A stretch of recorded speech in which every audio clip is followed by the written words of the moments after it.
এলাম আমরা গোলকের অনুশীলনী নিয়ে। আচ্ছা, প্রথমেই আমি দেখি 4 অঙ্কটা।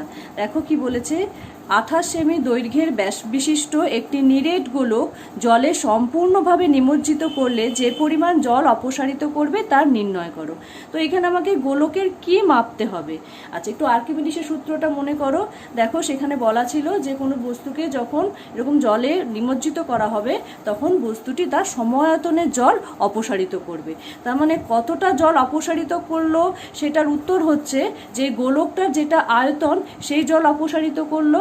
আচ্ছা, তো তাহলে গোলকের আয়তনের সূত্র কি? 4/3 পাই আর কিউব। আরটা কি? আর হচ্ছে গোলকের ব্যাসার্ধ। এখন গোলকের ব্যাসার্ধ যদি আমি জিজ্ঞাসা করি সেটা কত, অনেকেই হয়তো বলবে, উত্তর দেবে যে 28 সেমি। না, 28 সেমি কিন্তু গোলকের ব্যাসার্ধ নয়। দেখো কি বলা আছে, 28 সেমি হচ্ছে ব্যাস। তাহলে এর অর্ধেক হবে গোলকটির ব্যাসার্ধ।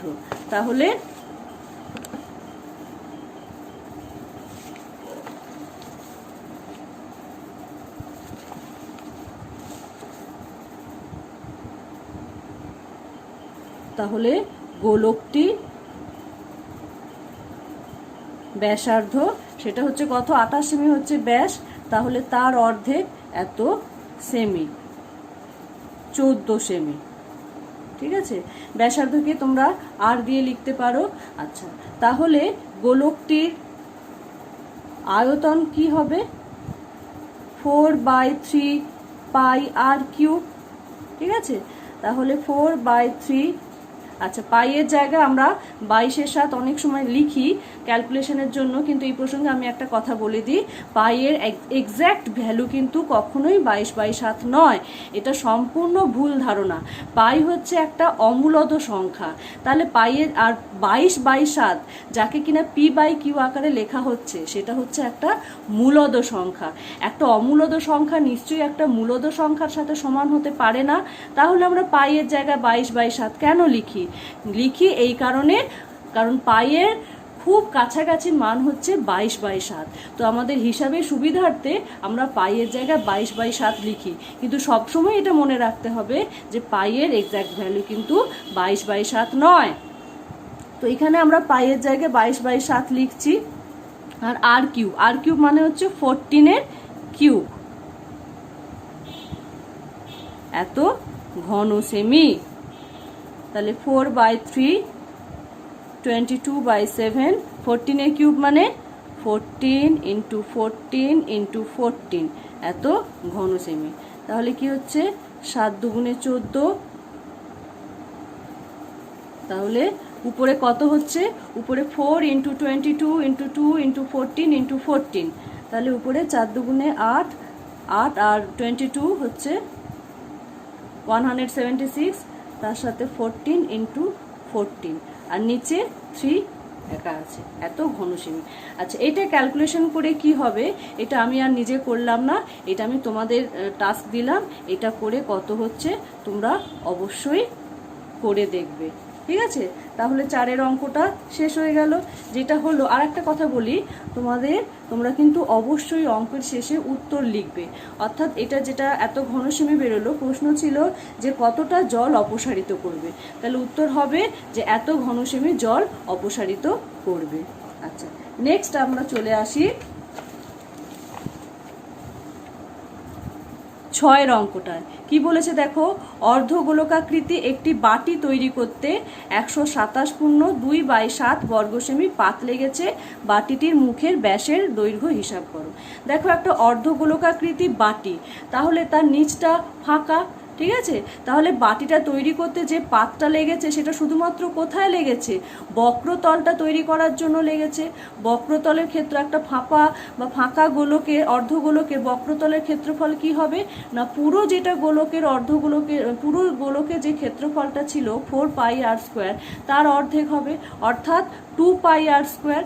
তাহলে এই যে এটা বলা হয়েছে এটা হচ্ছে আসলে 2πr²।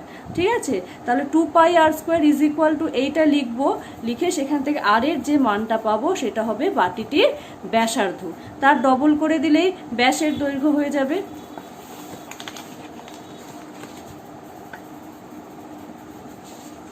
আচ্ছা, তাহলে ধরি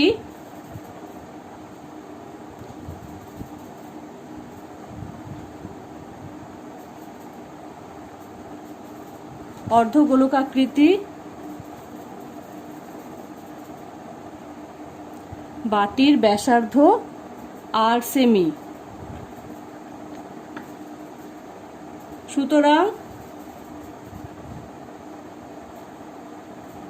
বক্রতলের ক্ষেত্রফল, এখানে লিখলে ভালো হয়, বাটির বক্রতলের ক্ষেত্রফল সেটা কি হবে 2 পাই আর square.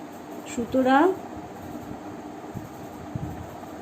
প্রশ্নানুসারে 2 pi R square is equal two,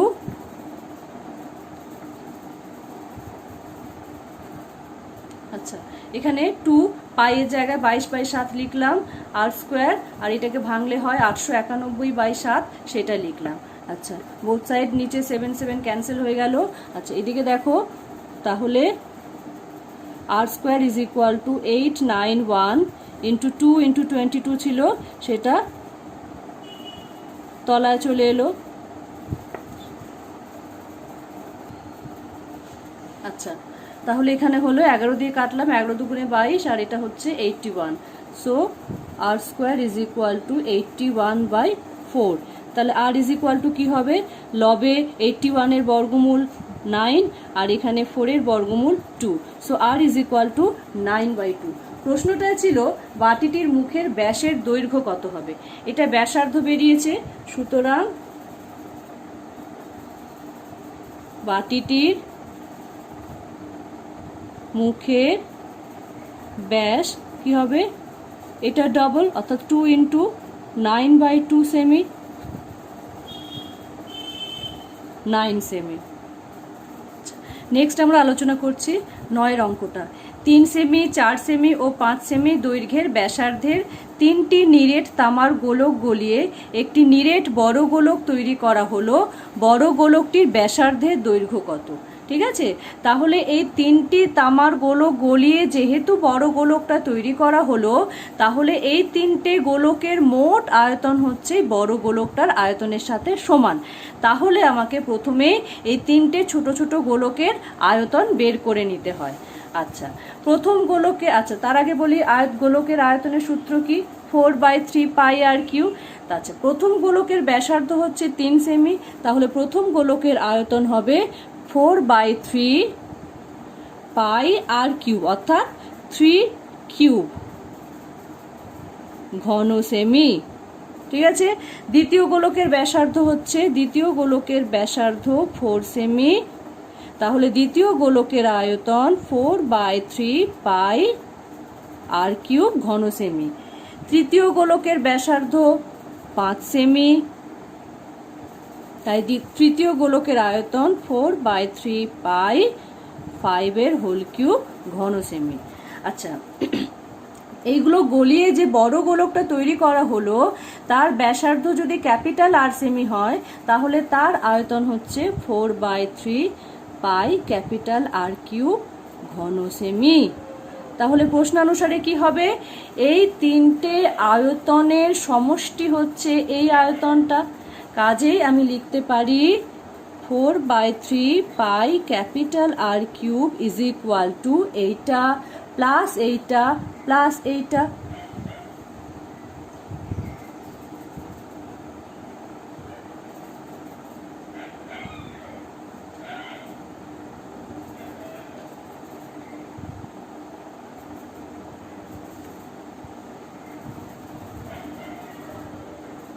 আচ্ছা এই তিনটাতেই দেখো 4/3 পাই 4/3 পাই 4/3 পাই কমন আছে, তাই 4/3 পাইকে আমি কমন নিয়ে নিলাম। আচ্ছা ভেতরে কি পড়ে থাকে, এখানে 3 কিউব দ্যাট ইজ 27, এটা 4 কিউব 64, 5 কিউব 125। আচ্ছা 4/3 4/3 পাই পাই ক্যান্সেল হয়ে গেল, আর কিউব ইজ ইকুয়াল টু 216। তাহলে আর কত, অর্থাৎ কাকে 3 বার গুণ করলে 216 হয়, দেখো 36 into 6 216। So r cube is equal to হচ্ছে 6 কিউব, তার মানে আর হচ্ছে 6। কি চাওয়া হয়েছে, বড় গোলকটির ব্যাসার্ধের দৈর্ঘ্য। তাহলে এখানে উত্তর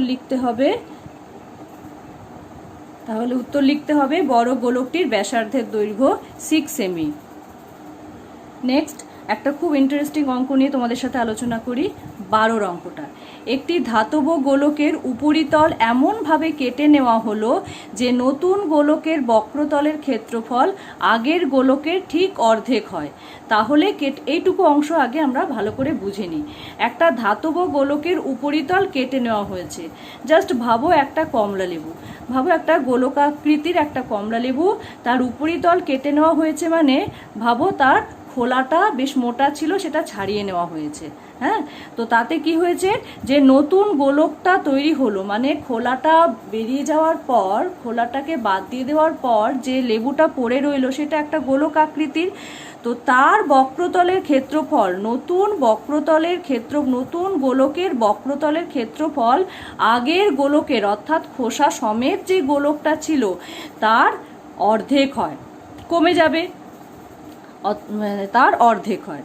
আচ্ছা, তাহলে কেটে নেওয়া অংশের আয়তনের সঙ্গে, মানে যে খোলাটা কেটে নেওয়া হলো তার আয়তনের সঙ্গে অবশিষ্ট গোলকের আয়তন অর্থাৎ খোলা বাদ দেওয়ার পর যে লেবুটা পড়ে রইল তার আয়তনে অনুপাত নির্ণয় করো। অর্থাৎ কার কার আয়তনে অনুপাত? খোলার আয়তন এবং খোলা বাদ দিয়ে যে অংশটা পড়ে রইল তার আয়তন, এই দুটো আয়তনের অনুপাত কত হবে? আচ্ছা, ধরি ধাতব গোলকটির অর্থাৎ খোলা সমেত কমলা লেবুটি তার ব্যাসার্ধ হচ্ছে ক্যাপিটাল আর একক। উপরিতল কেটে নেওয়ার পর অর্থাৎ খোলাটা ছাড়িয়ে নেওয়ার পর নতুন গোলকের ব্যাসার্ধ দাঁড়ালো স্মল আর একক। তাহলে ধাতব গোলকটি অর্থাৎ খোলা সমেত যে কমলা লেবুটি তার বক্রতলের ক্ষেত্রফল, এইটাকে ব্যাসার্ধ ধরলে 4 পাই ক্যাপিটাল আর স্কোয়ার বর্গ একক এবং আয়তন 4/3 পাই ক্যাপিটাল আর কিউব ঘন একক। আচ্ছা, খোলাটা ছাড়িয়ে নেওয়ার পর যে লেবুটা পেলাম অর্থাৎ উপরিতল কেটে নেওয়ার পর যে নতুন গোলকটা পেলাম তার ব্যাসার্ধ স্মল আর, তাহলে তার বক্রতলের ক্ষেত্রফল 4 পাই স্মল আর স্কোয়ার বর্গ একক এবং আয়তন 4/3 পাই স্মল আর কিউব ঘন একক। আচ্ছা, কন্ডিশনটা একটু দেখো ভালো করে। কি বলেছে? যে এমনভাবে কেটে নেওয়া হলো যে নতুন গোলকের বক্রতলের ক্ষেত্রফল অর্থাৎ এইটা নতুন গোলকের বক্রতলের ক্ষেত্রফল আগের গোলকের ঠিক অর্ধেক হয়, অর্থাৎ এইটার ঠিক অর্ধেক, এইটার অর্ধেক হচ্ছে এইটা। তার মানে 4 পাই স্মল আর স্কোয়ার হচ্ছে half of 4 pi capital r square. ঠিক আছে, তাহলে 4 পাই ক্যান্সেল হয়ে গেলে small r square is equal to capital r square by 2। তাহলে small r is equal to capital r by √2। এই জায়গাটা একটু ক্লিয়ার করো। বর্গমূল হলো স্মল আর স্কোয়ারের বর্গমূল হলো আর, ক্যাপিটাল আর স্কোয়ারের আর 2 এর বর্গমূল হচ্ছে √2। তাহলে কি বলেছে? যে কেটে নেওয়া অংশের আয়তনের সাথে অবশিষ্ট গোলকের আয়তনের অনুপাত। অবশিষ্ট গোলক অর্থাৎ নতুন গোলকের আয়তন তো এটা বের করাই আছে। এখন কেটে নেওয়া অংশের আয়তন অর্থাৎ খোলার আয়তনটা কি হবে? খোলার আয়তনটা কি হবে? দেখো, যে এই যে অরিজিনাল যে আয়তনটা ছিল সেখান থেকে যদি আমি নতুন গোলকের আয়তনটা বাদ দিয়ে দিই তাহলে যেটা বাকি পড়ে থাকে সেটাই হবে খোলার আয়তন।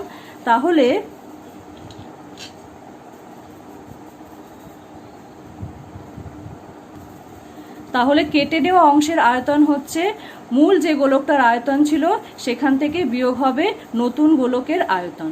আচ্ছা, এখানে small r is equal to capital r by √2 যেটা বেরিয়েছিল সেখান থেকে আমরা পাই capital r is equal to কোনাকুনি গুণ করলে small r √2 into small r, √2 into small r, এই যে ভ্যালু বেরোলো ক্যাপিটাল আর এর সেটা আমি এখানে বসিয়ে দেবো। তাহলে এটা কি দাঁড়ায়? 4/3 পাই ক্যাপিটাল আর কিউব মানে হচ্ছে √2 ইন্টু স্মল আর এর whole cube minus 4/3 pi small r cube. আচ্ছা, তাহলে এই যে এখানে আমি ক্যাপিটাল আর এর জায়গায় √2 স্মল আর এর হোল কিউব লিখলাম। আচ্ছা, তারপরে দেখো √2 আর এর হোল কিউব মানে কি √2r into √2r into √2r minus এটা যেমন আছে সেরকমই থাকলো 4/3 পাই √2 ইন্টু √2 গুণ হয়ে হচ্ছে 2, তার সাথে আর একটা √2, তাহলে হলো 2√2 r into r into r r cube, তাহলে এটা দাঁড়ালো এইটা মাইনাস এইটা। এখান থেকে 4/3 পাই r কিউব কমন যাচ্ছে, 4/3 পাই আর কিউব কমন গেল, তাহলে পড়ে রইল 2√2 মাইনাস এখানে পড়ে রইল 1। এখানে একটা জিনিস প্রত্যেকটা লাইনে ঘন একক, এই এককটা কিন্তু দিতে হবে। তাহলে কেটে নেওয়া অংশের আয়তন বেরোলো এইটা। এখন প্রশ্ন হচ্ছে কেটে নেওয়া অংশের আয়তনের সাথে অবশিষ্ট গোলকের আয়তন। সুতরাং তাহলে কেটে নেওয়া অংশের আয়তনের সাথে অবশিষ্ট গোলকের আয়তন, তার মানে প্রথমে কেটে নেওয়া অংশের আয়তন থাকবে ইস্টু অবশিষ্ট গোলকের আয়তন থাকবে। কেটে নেওয়া অংশের আয়তন জাস্ট আমি একটু আগে বের করলাম 4/3 pi small r cube into 2√2 minus 1 is to অবশিষ্ট গোলকের আয়তন। অবশিষ্ট গোলকের আয়তন অর্থাৎ নতুন গোলকের আয়তন 4/3 পাই স্মল আর কিউব, তাহলে is to 4/3 pi small r cube. আচ্ছা, তাহলে লঘিষ্ঠ আকারে করতে গেলে কি করতে হবে, 4/3 পাই আর কিউব 4/3 পাই আর কিউব চলে যাবে, তাহলে পড়ে থাকবে 2√2 মাইনাস 1 ইস্টু 1। তাহলে অঙ্ক কমপ্লিট, জাস্ট উত্তরটুকু তোমরা লিখে নেবে।